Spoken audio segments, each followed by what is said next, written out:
the world's most popular sports. What's happening? You interested in rugby? So am I, bro. I'm interested and you in can learning. make a strong argument that one of these 5 teams will win it. I do not know. England invented the sport and has reached the World Cup finals 4 times. I did play South when I was Africa younger won the for last 2 World years. Cup in 2019. Ireland is currently ranked number 1 in the world, and France is hosting the tournament. Then there's New Zealand, who might win because, well, they're the most dominant team in the history of rugby, and arguably in all of sports history.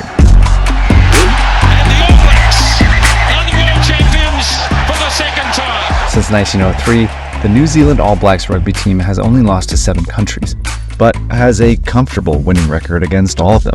That's all the more impressive when you take into account that New Zealand today only has a population of 5 million people, a fraction of the other countries that have made a World Cup final.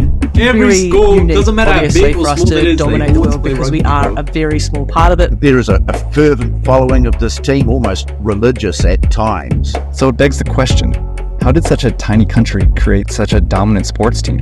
And can the New Zealand All Blacks stay on top?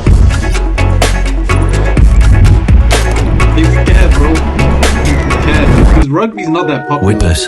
Is it? I don't know. The first timer's rude awakening. What first melts in his mouth, then melts his mind. Welcome to the club. Bro. Hello, this is the bad chocolate thing about lovers. living in New Zealand, bro. We get the worst ads. The worst ads of all time. Fine jobs. Oh, that's a good ad, bro. That house people get some damn jobs. But here we go. Quote 3, the invincibles. Rugby combines the less placid features of American football and English soccer. You can run, pass, or kick the ball, while at the same time protecting yourself from the combined assault of the enemy. Rugby is a fast, violent, and chaotic sport with many rules, but one basic premise: get the ball to your opponent's end of the field. The modern form of the game was invented at a school in Rugby, England, around 1820. Okay. At the time, England had a world-spanning empire, and it introduced rugby to its colonies, like South Africa and Australia in the 1860s, then New Zealand in the 1870s, where it became especially popular. When rugby came to New mistake, Zealand, bro. it came from origins in the UK where it was very much related to class structure. The elite schools played rugby in the UK. Tony Johnson is a rugby expert, author, and TV broadcaster in New Zealand. Welcome back, and Caleb Clarkinson! When it came to New Zealand, it really was the Bro's a game legend. for everyone. I don't Didn't even know matter who where he is, you but he came sounds from, like a what legend. school you went to, you had to go at this game. That included New Still Zealand's happens, bro. indigenous population, Still happens. the Maori. They formed rugby teams almost immediately, and as early as the 1880s, a mostly Maori rugby team called the OGs, Natives bro. played matches in other My countries. ancestors. It was indeed a Maori person, Tom Ellison, who first came up with the idea of New Zealand wearing this black jersey. Those jerseys are how New Zealand's national team came to be known as the All Blacks. And in 1905, they set off across the ocean to play matches, which, when played between countries, are called tests. The All Blacks surprised everyone by playing a faster, more expansive, and far more organized style of rugby than had ever been seen before. Okay. They played 35 tests, and they only lost once. A Damn! success that not only We were changed dominated rugby, even in the beginning but also of how the world saw New Cups, Zealand. bro. New Zealand was starting to search for its own identity. This was the start of it. This was New Zealand, not so much a British subject anymore, but our own Why are they people. all British? After the tour, the All Blacks embodied that new national identity by Said it was a fusing Maori guy who rugby came up with with New the Zealand thing. Why is culture, they all British? most famously by performing a Maori war dance called the haka before every test. I think initially the haka was a greeting, also a challenge, often performed before a battle. Some people feel that the haka gives the All Blacks an unfair advantage. It's psychological. In 1924, this All Blacks team won all 32 tests on an overseas tour, earning them the nickname the Invincibles. I feel kind of weird about They that, raised to be New Zealand's honest. expectations for the All Blacks from simply winning to dominating world rugby. The superlative All Blacks rugby machine. They once more confirmed their absolute supremacy. World champion. The New Zealand war machine, all set to join the other nations who've fallen before the invincible All Blacks.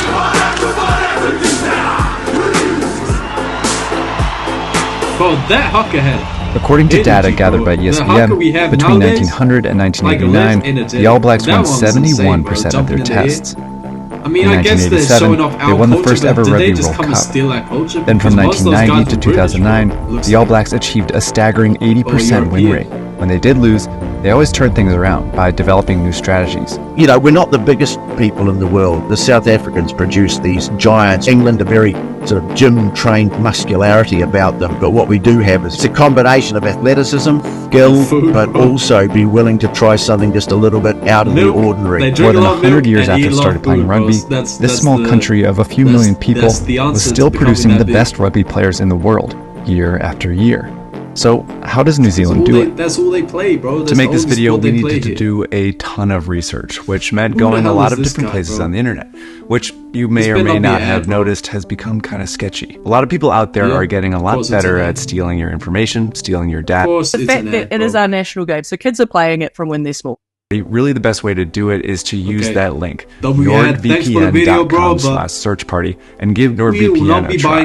Thanks again, and now it's time to get back to the video. It's the fact that it is our national game, so kids are playing it from when they're small, you know, boys and girls. Alice Soper is a rugby player and journalist. You can be 6, you know, so like 5 or 6, and they play something called Ripper Rugby, which is like a primer to the tackle where they have flags on their shorts. When I was young, Ripper I never Rugby played. teaches kids how to run, pass, and catch. I played, and it's how New Zealand maximizes the number of people who try rugby, thereby maximizing the pool of talent, entering a pipeline that feeds the All Blacks. By the time kids turn 13, they're playing tackle rugby and join club and school teams. Many high schools, called colleges in New Zealand, field multiple teams, again, to keep as many playing as possible.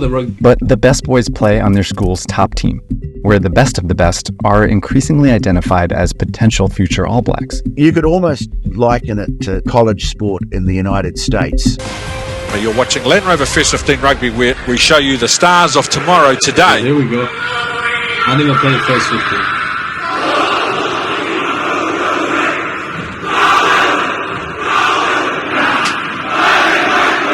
This is energetic when this Then after graduating, the best are hired by teams to play in New Zealand's professional rugby league, Super Rugby. Get so hyped. Only professional players that play in New Zealand are eligible to reach the top level, the All Blacks. It's a way for the team to ensure that there is a constant stream of new players that learn the game the New Zealand way. They have to be all things. So they've got to be able to kick, they've got to be able to run, they've got to be able to tackle. There's you don't have red marks on your legs. That they will play rugby the way the New Zealand public expect to see them play, which is this rather flamboyant style. Possibly the greatest generation of All Blacks ever played from about 2010 to 2016.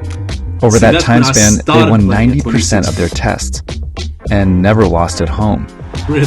Plus, they won 2 more World Cup championships. Several players on the 2015 team played at the same schools, and they all played for one of 5 Super Rugby teams. Probably the most well-known would be Richie McCaw. He was your typical kind of like hard man, absolutely no fear going into the contact. Daniel Carter, for example, who was like the Joe Montana of the All Blacks. He was a brilliant player, but he was a great strategist as well. But while the top of the pipeline gets all the glory, New Zealand's real advantage over its much bigger rivals is at the bottom. Other countries may have a similar kind of narrow trajectory through your schoolboys into your academies. They just don't have as many people bundling in at that beginning point. It's quite a rugged sort of a game that suited the early pioneers of New Zealand, and these days it provides opportunity now for young people coming out of perhaps some of the more difficult socio-economic areas of New Zealand. So the All Blacks dominate rugby because New Zealand transformed it into a game for everyone. But whether or not their domination continues is up for debate. Huge World Cup upset. These men are too good for the All Blacks. In 2019, the All Blacks failed to make the World Cup finals. Then in 21 and 22, they lost a stretch of 6 out of 8 tests, which pushed them to an all-time low ranking of 5th in the world. It led some to speculate that the All Blacks were in decline and question whether they could continue to dominate world rugby. Blame was placed on the COVID pandemic and the All Blacks coach Ian Foster. Most importantly, though, the losses forced New Zealanders to reflect on how their country's relationship with rugby is changing.